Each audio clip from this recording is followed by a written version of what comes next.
कहते हैं हौसले अगर बुलंद हों तो सब कुछ पॉसिबल है, पर अगर आलस हो तो।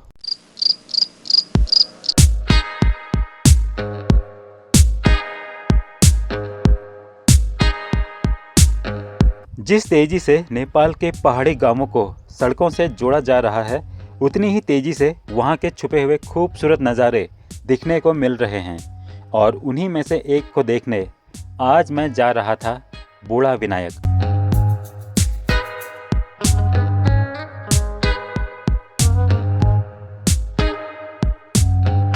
बस 5 मिनट की और नींद। बाहर ठंड है, अंधेरे में डर लगेगी थोड़ा उजाला होने दूं के चौंसलों में उलझा।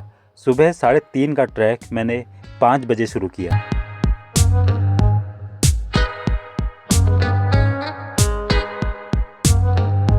पिछले दिन का सपना था कि पहाड़ के टॉप पर जाकर सनराइज होते और पहाड़ों के गोल्डन कलर को देखना, लेकिन वो सुबह की 3:30 की नींद पर इस वजह से भारी पड़ गया कि यार ये तो फिर किसी दिन देख लूँगा। लेकिन अब धीरे धीरे 5 बज चुके थे और जोश अब फिर से हाई था। 2.5 घंटे की चढ़ाई को अब 1 घंटे में चढ़ना था। इस समय सारा गांव सोया था, लेकिन चांदनी रात के होने से बर्फीली पहाड़ियाँ चमक रही थी।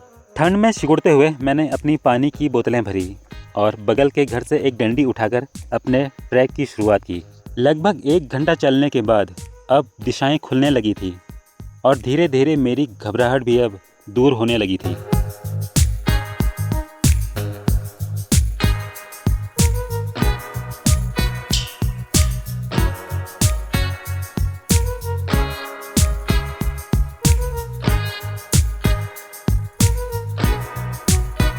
तो फाइनली अब मुझे उजाला हो चुका है, धूप निकल आई है और मेरे पीछे हल्की हल्की बर्फ़ दिख रही है चोटी पे। और उम्मीद करता हूँ जहाँ मैं जा रहा हूँ बूढ़ा विनायक, वहाँ थोड़ी ज़्यादा बर्फ़ दिखने को मिले। नीचे से तो दिख रही थी, हो सकता है ऊपर जाके थोड़ी ज़्यादा मिले, क्योंकि जो नीचे से पहाड़ दिख रहा था मेरे को उसके पल्ली तरफ जाना है। और चैलेंज ये है कि मेरे पास अब सिर्फ 1.5 लीटर पानी बचा है, जिसमें मुझे दोनों साइड कवर करनी है।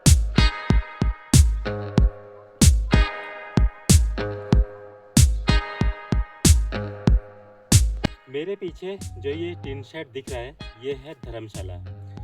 और सुरमा सरोवर से इस रास्ते पर लगभग 4 किलोमीटर के आसपास ऐसे 4-5 धर्मशालाएं बनाए हैं। और इन धर्मशालाओं को बनाने का पर्पज़, क्योंकि इस रास्ते को अब सुरमा सरोवर कुंड तक प्रॉपर ट्रैकिंग रूट बनाया जा रहा है, इस वजह से ये धर्मशालाएं बनाई हैं।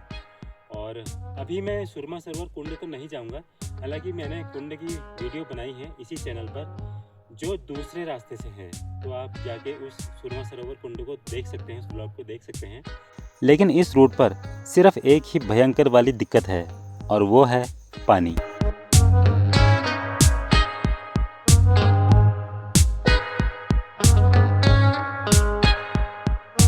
लगभग 2 घंटे चलने के बाद अब सीढ़ियाँ ख़त्म हो चुकी हैं और अब ये मिट्टी वाला रास्ता स्टार्ट हो चुका है।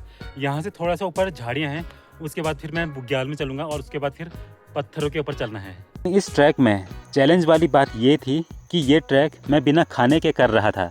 मेरे बैग में आज 2 पार्ले जी, 1 सेब, 4-5 टॉफ़ियाँ और 1 ककड़ी थी, जो अब हरी से पीली हो चुकी थी। मेरा अनुमान था कि इस ट्रैक को मैं 8 घंटे में अप डाउन कर लूँगा। तो ये आखिरी धर्मशाला है सुरमा सरोवर जाने वाले ट्रैकिंग रूट पे। और अच्छी बात यह है कि इस पर दरवाजे खिड़की दोनों हैं और दोनों में दरवाजे भी लगे हैं, ढक्कन। तो अब अंदर चल के देखते हैं कैसा है। अच्छा, यहाँ पे सामने चूल्हा भी लगा रखा है, लकड़ियाँ जला सकते हैं, बॉनफायर कर सकते हैं छोटा सा।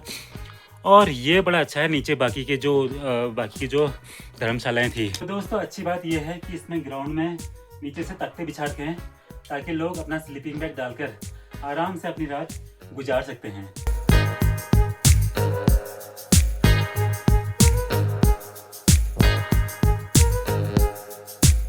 जिस ट्रैक को हमने बरसात के समय आधी रात को नंगे पैर 7 घंटे में चढ़ लिया था, उसी ट्रैक को जूते पहनकर 8 घंटे में अप डाउन कर लूँगा, ऐसा मुझे लगा था। पर जूते पहनकर भी मुझे 6 घंटे चढ़ने में ही लगे, और इसकी एक वजह शायद साथ चलने और अकेले चलने में थी।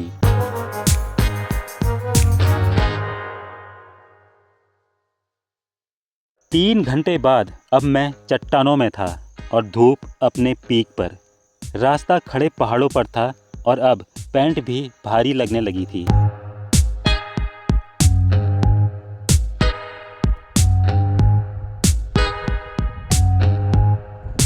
बर्फ़ गिरे 6 दिन हो चुके थे और ये सिर्फ 2 दिन की बर्फ़ थी, वो भी सिर्फ शाम के समय गिरी हुई। मन में सवाल चल रहा था कि बर्फ़ मिलेगी या नहीं। मैं हूँ इस समय पतराशी पे और यहाँ पे 5-6 इंच के आसपास बर्फ़ है और जैसे जैसे ऊपर को जाऊँगा बर्फ़ और ज़्यादा मोटी होती जाएगी। और यहाँ पे कुछ फुटप्रिंट्स भी हैं, ऐसा लगता है कि कोई आदमी ऊपर या फिर नीचे गया होगा।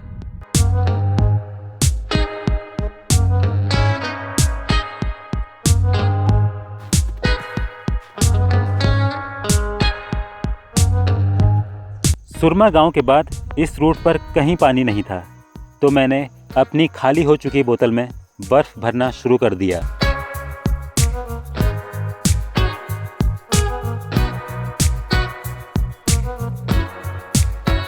चढ़ाई अभी बहुत थी, पर अब परताशी से मुझे बर्फ़ लगनी शुरू हो चुकी थी। यहाँ करीब करीब 4-5 इंच के आसपास बर्फ़ थी। करीब 6 घंटे की खड़ी चढ़ाई चढ़ने के बाद अब मैं नाचनी में पहुंचा।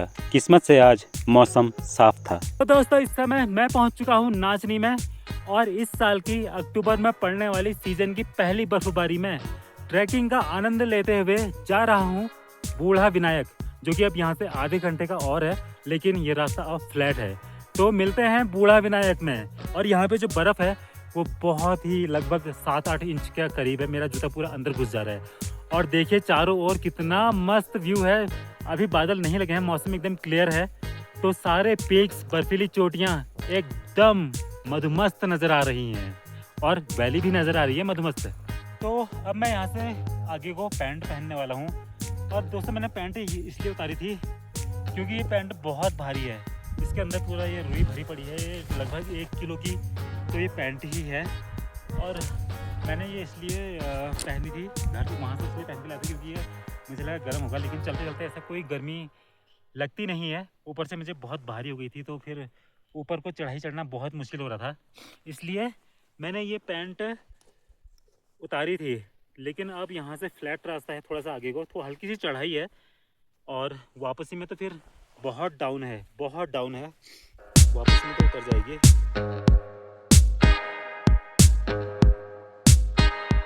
मैं पहुंच चुका हूं मधुखरक में। ये मेरे पीछे मधुखरक है। बहुत ज़्यादा बर्फ़ है भाई, बहुत ज़्यादा बर्फ़ है, लगभग 1.5 फीट के आसपास बर्फ़ है। जूते पूरे घुस जा रहे हैं अंदर।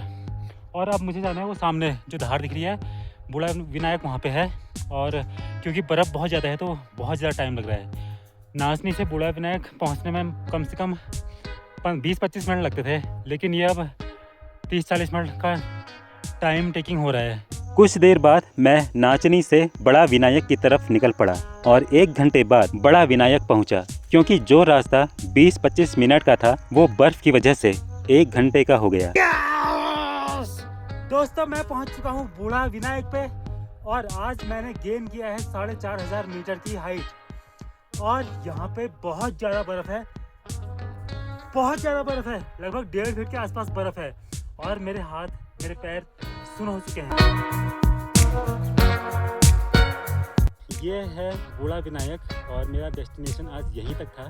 हालांकि यहाँ से एक रास्ता और आगे की तरफ जाता है जो सुरमा सरोवर कुंड तक पहुँचता है, जो यहाँ की गांव पालिका ने सुरमा गांव से लेके सुरमा सरोवर कुंड तक एक ट्रैक बनाया है। और हालांकि आजकल तो ये विंटर सीज़न है, आजकल तो ये ऑफ ही रहेगा, क्योंकि 2 दिन की बर्फ़ में, सिर्फ 2 रात की बारिश में यहाँ पे ठंडा मौसम पड़ा था, तो 2-2 फीट बर्फ़ गिर गई है और आने वाले समय में तो और ज़्यादा गिरेगी।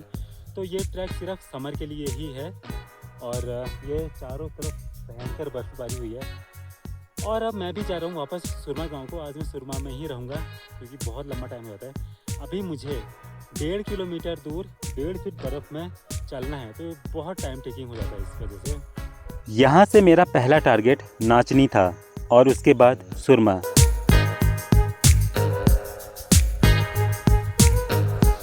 अभी दिन के 2 बज रहे हैं और लगातार धूप है, तो बर्फ़ पिघल चुकी है और अब इसमें चलना बहुत ज़्यादा मुश्किल हो रहा है। जितना सुबह में आया था उससे डबल अब चलना इसमें हो रहा है मुश्किल।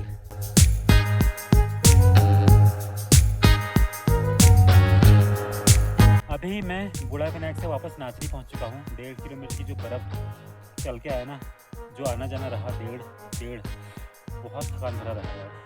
और अब चारों तरफ कोहरा भी लग चुका है। उसमें मेरे लिए अच्छी चीज़ क्या थी पता है, कि मैं जैसे गया था मेरे आगे और लोग भी गए थे, तो वो वापस फुटप्रिंट को देख के मैं वापस आ गया। नहीं तो क्या होता है कि कोहरा इतना घना होता है, यहाँ आदमी खो जाता है। बर्फ में तो पैर सुन्न थे, पर उतरते समय मालूम हो रहा था कि जूतों में पानी भरा है, इसलिए बार बार मुझे मोजे निचोड़ने पड़ रहे थे।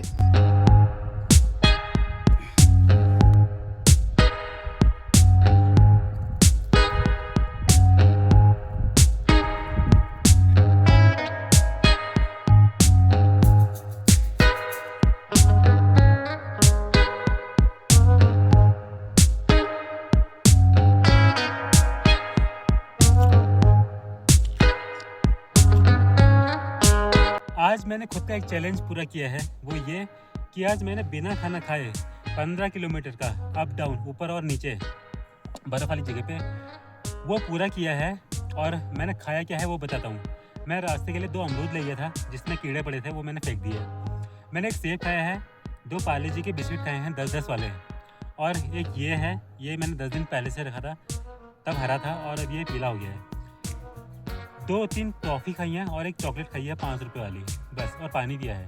और हाँ, एक चीज़ और, सोयाबीन खाए हैं मैंने आज दबा के तो नहीं, मतलब 200-300 ग्राम में सोयाबीन भून के ले गया था, तो वो मैंने खाए हैं और वो मेरे बड़े काम आए रास्ते भर। ये जो ट्रैक है सुरमा सरोवर कुंड का, ये सिर्फ समर के लिए ही है।